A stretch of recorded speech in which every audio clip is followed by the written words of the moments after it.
चारि मास रे चतुर्थ थर पाई संबलपुर कोर्ट को बोमा धमक दिया जाइछि। पुणी थरे मेल साहाय्य रे आसीछि बोमा धमक बा धमकपूर्ण मेल आसीछि कोर्ट रजिस्ट्रार पाखकू एवं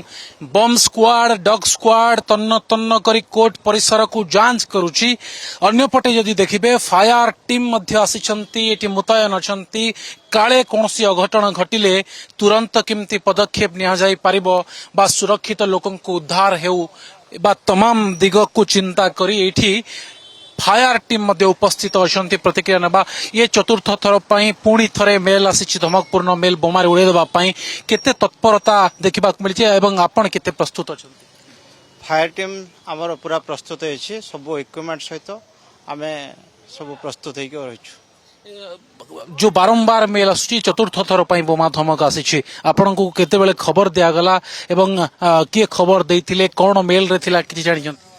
नहीं मेल विषय किसी खबर नहीं किंतु आमर control room fire service control room रो खबर आसला जे किसी बम रो आशंका अछि तुरंत फायर टीम को डिप्लॉय करिया पे। आम शुणुले फायर टीम अछंती फायर ऑफिसर अछंती एवं पूरा इक्विपमेंट नहीं तांकर सरंजाम नहीं एटिके आसीछंती कोर्ट परिसर बाहर अछंती एवं सहयोगी को कहिबी देखैबे केते भीड़ अछंती। आपण जदि कोर्ट परिसर को देखिबे ये सबटू one of the busiest place Sambalpur रो कारण एटी महकिल होंतु वकील होंतु बा मजिस्ट्रेट होंतु विचारपति समस्ते सब बेले आसंती एवं एई समय रे पाखापाखि जदि कहिबे 10टा 11टा रु 12टा गोटाई पर्यंत यह समय प्रबल भिड़ थाए ये देखिपे क्यों भली भिड़ अच्छी रास्ता मध्य जाम अच्छी एवं यही समय बोमा धमक आसवा एवं एने बोमा जो निष्क्रियकारी दल हूँ फायर टीम हूँ ये समस्ते आसवा निश्चित भाव में क्योंकि ना क्योंकि गोटे पैनिक क्रिएट करुच्ची एवं जो कोर्ट परिसर गुड़िक अच्छी ताकू खाली करा जायछि कारण कोर्ट प्रतिटी रूम प्रतिटी स्थान रे वर्तमान जांच चली जो बोमा निष्क्रियकारी दल अच्छा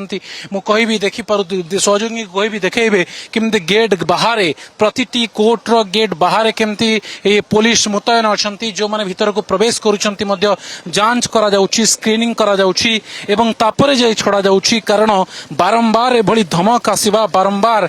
धमकपूर्ण मेल आसीबा निश्चित भाव में ये चिंताजनक किछि प्रतिक्रिया नेबा आज्ञा बारंबार मेल आसुछि बारंबार धमक दिया जाउछि बोमारे उड़ेई देबा पई ये केते चिंताजनक एवं गोटे भयर वातावरण सृष्टि होउछि।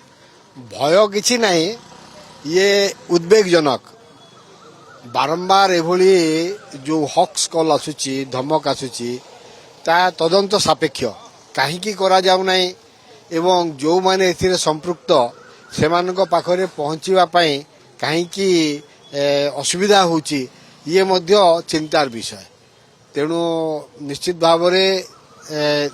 उद्वेगर कथा बारंबार एभली आसीबा द्वारा कोर्ट कार्य बाधाप्राप्त होउछि एवं साधारण जो माने जनता जो माने आसुचंती सेमानक मनरे मध्य गोटे चिंता रहुछि जे सेमाने मध्य गोटे आतंकित अवस्था रोचंती। 4 मास हला 4 थर आसिलानी किंतु जे मेल पठौछि ताको धरि पारु नहंती साइबर स्क्वाड रो दक्षता ऊपर प्रश्न उठुछि। ये सरकारनकर अपरगता हमें केवल तांको ऊपरे साइबर ये ऊपरे कहबा ठीक हबो नहीं ये सरकार इंटेलिजेंस डिपार्टमेंट केंद्र सरकार राज्य सरकार एमानकर समस्तंकर ये अपरागता निश्चित शुणुले वरिष्ठ आईनजीवी थे आम सहित एवं जो कथा कहते जे सरकार अपरागता कहते किंतु बारंबार 4 मास है ये धमकपूर्ण मेल आसुछि किंतु एपर्यंत जना पड़ी नहीं जे क्यों मेल आसुछि कहीं बारंबार मेल आसुछि एवं केवल संबलपुर कोर्ट नुहे ओडिशार विभिन्न